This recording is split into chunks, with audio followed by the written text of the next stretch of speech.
In this video, we are going to see how we can enter the purchase returns in QuickBooks. So let's get started.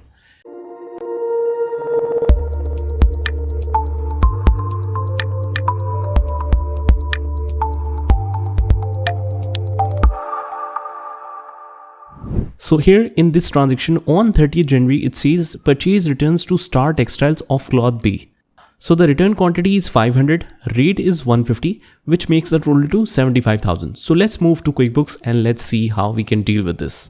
Now I'll simply go to enter bills, and you might be thinking that why enter bills if we are making the returns? It's because we have this credit option in the bill, and this is used for the purchase returns.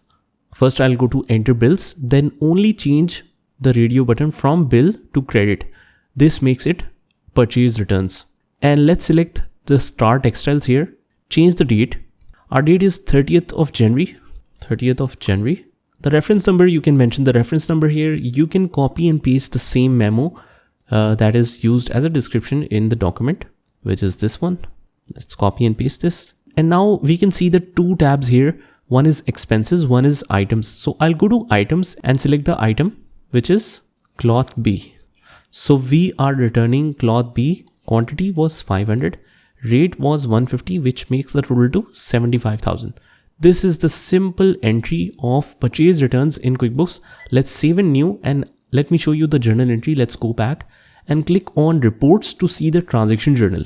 Now, when we purchase, the entry is inventory debit because we are purchasing and inventory is increasing, right? So when asset increases, it's debit, and accounts payable as a liability is credit.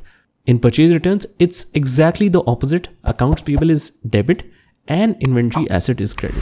So guys, this is how you can deal with the purchase returns in QuickBooks.